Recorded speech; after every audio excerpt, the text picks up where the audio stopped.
You know that movie Thelma and Louise starring Gina Davids and Susan Sarandon?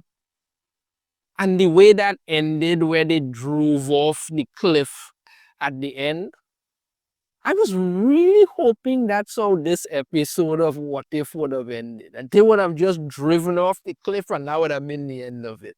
It really was. Boy, was I ever wrong. So let's dive into what if the Red Guardian and Winter Soldier were Thelma and Louise, because that apparently makes sense for some reason. Don't ask me why. Yeah, I think it's absolutely criminal what they've done to the Red Guardian in the MCU. They've pretty much turned him into a joke, and he's supposed to be Russia's version of Captain America.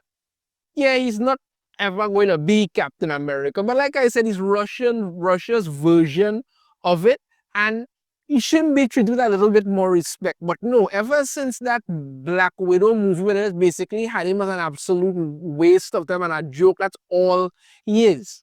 So Red Guardian is back in this like 1991, and Red Guardian is as arguing with the superiority. You know, he isn't getting missions and stuff like that. You know, he's the Red Guardian and he's the hope of Russia and he needs to do it. And they don't really business. So he gets to find out that the Winter Soldier has been sent on a mission, but they didn't include him in it at all. So he decides, well, you know what? The best thing for me to do is to leave where I am at, because as the Winter Soldier gets his information, the Red Guardian intercepts that information and decides he's going to go to where the Winter Soldier is and complete the mission to show that, you know, he's all good. And that basically he's going there to interrupt the Winter Soldier and be an annoying pain in the ass. That's basically what it is. So while the Winter Soldier is in the midst of what he does, you know, badass entry into foreign countries and all kind of thing, the Red Guardian is traveling coach and all of this nonsense, because that's what happens. So what happens is that this is the night when the Winter Soldier kills Howard and Mary Stark and steals the super soldier serum. But the Red Guardian interrupts him and basically stops him from killing them.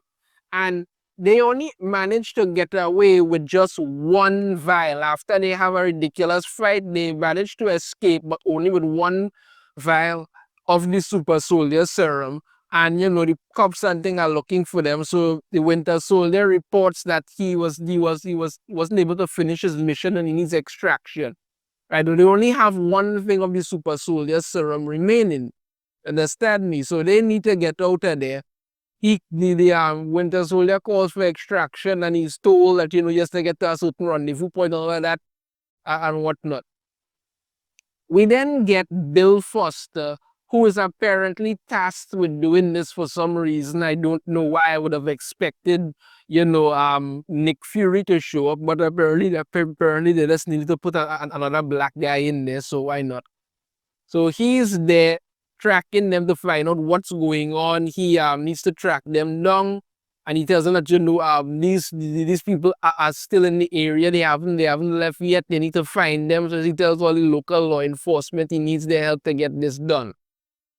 Meanwhile, the Winter Soldier and the Red Guardian are attempting to get to Las Vegas, because the Red Guardian will have some spy there who's loyal to Russia and is working to overthrow the United States and all of this. Also that he's come up with his mind, and this is just basically Thelma and Louise, but less important and less impressive.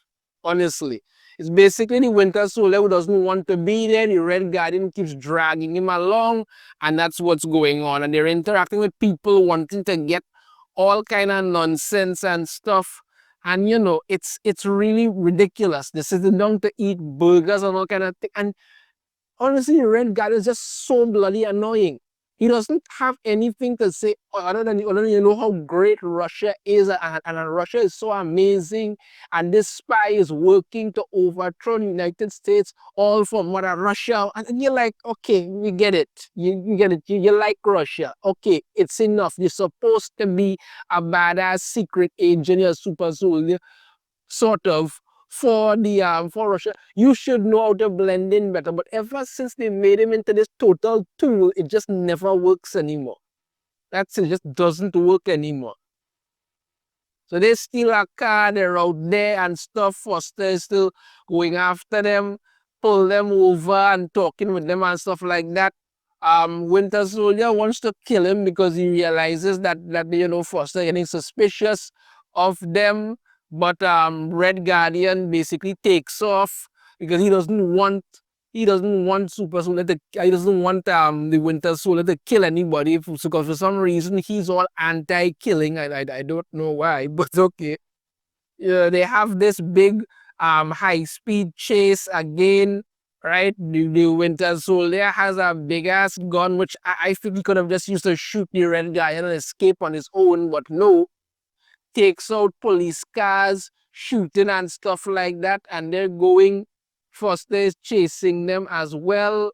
They go through some cornfield and all kind of stuff there, driving, and then Foster turns into basically, I think it's Goliath they call him that, but basically he's just Giant Man. Instead of Ant-Man, he's Giant Man, because you know he was also working on the whole pim particle things to make himself grow and all of that, chasing them through there. Red Guardian manages to take him down, and they continue on in classic Thelma and Louise style. The thing about it is that when they were driving and I was pretty much hoping when they drove, I was hoping, yeah, that's it. They drove a cliff, they're dead, that's the end of it, this is gonna be over. Boy, was I ever wrong. Yeah. I thought that was it, you know. I thought this was the end of it, and that was the nightmare was over. Nope. Turns out they're still alive because they don't seem to want to stay long. So they're at a veterinary hospital trying to patch themselves up, and all of this. You know, they're having these little heart-to-heart moments where Red Guy is talking with Winter Soldier and asking him, does he remember anything? He doesn't remember anything, just the mission and all this, because we're supposed to care. I don't know why. It's they're trying this whole bonding together on the road thing. Doesn't work at all. So tells him to close his eyes, try and remember something, basically remembers nothing of importance. But then Winter Soldier gets orders from his handler to kill the Red Guardian because he's become a liability. Now, personally, I think he should have done that from the beginning, because this guy is everything. This guy that everything a liability is. That's pretty much his whole thing. Everything a liability is, that's what he is. Understand me? But those are the orders he gets. So they end up in Las Vegas, going to look to find this so-called spy who Red Guardian can't shut up about, and how this person is so amazing. They go in, and turns out the spy is Obadiah Stane. He sold the information on the Starks to the Russians so that Winter Soldier would kill them and remove them from the board so that he could take over Stark Industries and all that kind of thing. That's his big thing. So he's not big spy or anything like that. He's just some greedy bastard. That's it. Because this was supposed to be some big shocker for somebody. I don't know who. You understand me? So he basically decides that he's going to try and shoot them, because after Red Guardian is all, disheartened and all of that and whatnot, so he's going to shoot them with a Winter Soldier, and then ends up killing him, and he falls to his horrifying death, because we're supposed to care about that also. So more people show up to try and lead them. They escape. The Giant Man and the rest of them show up there. They're chasing them all through Las Vegas, all the casinos and all kind of thing. They end up cornering them in this. They end up taking down Giant Man, because basically you also think that he's just giant. That's really it.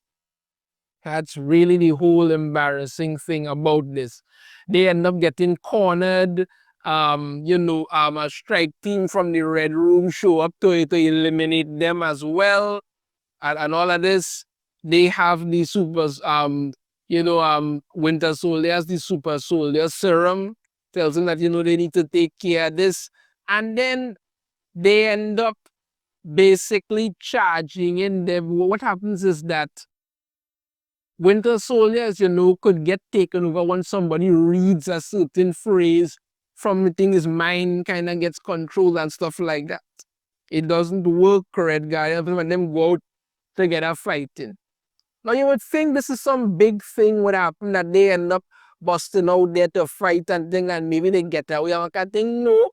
I mean, basically what happens is that Winter Soldier ends up back where he was, getting brainwashed again and put to sleep to come back to do things. Red Guardian basically kind of escapes. Foster gives him an opportunity to go into the United States and live there as some coach or something like that. And that's it. Yeah, so next you see him, he's working at this school as a PE teacher. That's what the Red Guardian is doing. So then Foster shows up and tells he needs some help with something and thing like that. And then next thing you know, when they have the big battle in New York City for the whole thing, he shows up there with them like it's some game. That's it. That was this whole episode. It literally made no sense. You turn the Red Guardian and Winter Soldier into Thelma and Louise, and didn't even have the decency to drive them off a cliff to the end. That's it. You don't even have the decency to do that. You're just wasting everyone's time for no reason. That was the whole point of it. This episode sucked. It literally bloody sucked. I don't know if they were thinking that seeing Giant Man would make people happy or something, or that some kind of buddy cop road traveling thing would be fine. No, it didn't. Oh, and I should also mention that my rating system for What If has actually changed. It's normally I go from like 1 to 5, and 1 is the lowest one. Basically, 1 is that I don't really care, but the fact that whenever I actually increase the number, it's just how badly it pisses me off to think about it. So this episode, I would give this one 3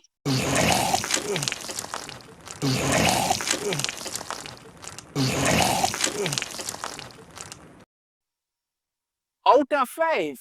Because it pissed me off enough that this was basically a ripoff of Thelma and Louise. It really pissed me off that they didn't have the decency to drive them off a cliff. And it pissed me off a third time for a third rating, because they actually went through the idiotic desire to make this crap. That's it. Let me know your thoughts on whatever the hell this was supposed to be in the comments. If you like the video, hit that thumbs up. Subscribe if you haven't already. Ring the notification bell to be notified every time I put out a new video. And I shall see you all next time. Take care.